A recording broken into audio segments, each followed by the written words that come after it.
High বন্ধুরা, আশা করি তোমরা ভালো আছো। তোমাদের ভালোবাসায় আমিও ভালো আছি। আমি মৌসুমি সর্দার ইন্ডিয়া থেকে ব্লগ করছি। ব্লগটা কেউ স্কিপ করো না। আশা করি তোমাদের ব্লগটা খুবই ভালো লাগবে আর দারুণ লাগবে। 3 মিনিটের ব্লগ কেউ স্কিপ করো না, সবাই দেখতে থাকো। তো তোমরা ফার্স্ট টাইম কী দেখলে? পটল গোটা গোটা। আর এই পটলটা একদম গায়ে খোলা নেই, পুরো ছাড়িয়ে নিয়েছি, নিয়ে দুদিকে মুখ ছিঁড়ে দিয়েছি, দিয়ে এই পটলটা গোটা গোটা ভেজে নিয়েছি। এটাকে কি করব জানো? এটাকে বানাবো তেল পটল। তো তোমরা কে কে তেল পটল খেতে ভালোবাসো প্লিজ আমাকে কমেন্ট করে বলবে। তো দেখো, আমি কড়াতে একটা মশলা তৈরি করে নিয়েছি। মশলাটা কি জানো? পেঁয়াজ বাটা, একটু সর্ষে বাটা, একটু পোস্ত আর একটু চালমগজ, এইগুলোকে দিয়ে একটা পেস্ট বানিয়ে নিয়েছিলাম।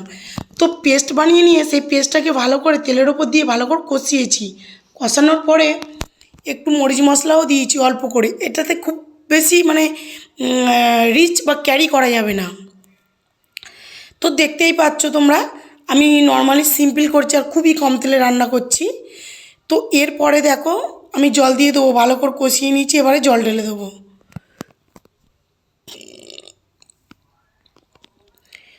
আর ভেজে রাখা পটলগুলো আমার ঝোলটা ফুটে উঠলে তারপর আমি দিয়ে দেবো। আর যে যেরকম পরিমাণ মতন পারবে একটু চিনি দেবে স্বাদ মতন, আর নুন তো দেবেই। আর নামানোর আগে একটু কাঁচা সর্ষের তেল দিয়ে ছড়িয়ে গরম মশলা দিয়ে আর নামিয়ে নেবে, তাহলে তো রেডি হয়ে যাবে তেল পটল। তো দেখো তেল পটলটা কেমন হয়েছে। তোমরা প্লিজ কেউ স্কিপ করবে না ভিডিওটা, সবাই দেখো একটু। দারুণ দারুণ রান্না আমি তোমাদের সাথে শেয়ার করি, তোমরা বুঝতেই পারছো। তো দেখো আমার তো হয়ে গেছে। তো এবার খেয়ে দেখি, চলো কেমন হয়েছে তেল পটলটা। দেখতেই পাচ্ছ আমি ভাত নিয়েছি আর একটু পটল নিয়েছি, আর দারুণ খেতে হয়েছে, দারুণ টেস্ট হয়েছিল। আমি যখন খাচ্ছিলাম আমার এত ভালো লাগছিল। তোমরা এরকমভাবে রান্না করে খেয়ে দেখো, হেভি লাগে। তো চলো, আমার খাওয়া দাওয়া হয়ে গেছে, আমি একটু বাগানের দিকে যাই। তো দেখতে পাচ্ছ বাগানের দিকে কীরকম পেয়ারা ধরেছে, দারুণ পেয়ারা হয়নি? পেয়ারাগুলো খুব সুন্দর হচ্ছে, এক একটা গাছে এত পেয়ারা এত পেয়ারা বলার কথা নয়।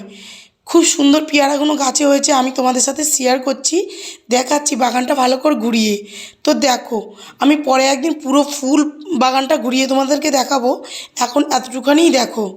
তো ভাবলাম দেখি একটুখানি যাই, বাগানটা তোমাদের সাথে শেয়ার করি। তো চলো এবার মাঠে কী কী চাষ হয়েছে তোমাদেরকে দেখাই। শুধু পুঁই শাক আর পুঁই শাক, দেখো শুধু পুঁই শাক, মাঠটা ময় শুধু পুঁই শাক আর পুঁই শাক, আর কিছুই না।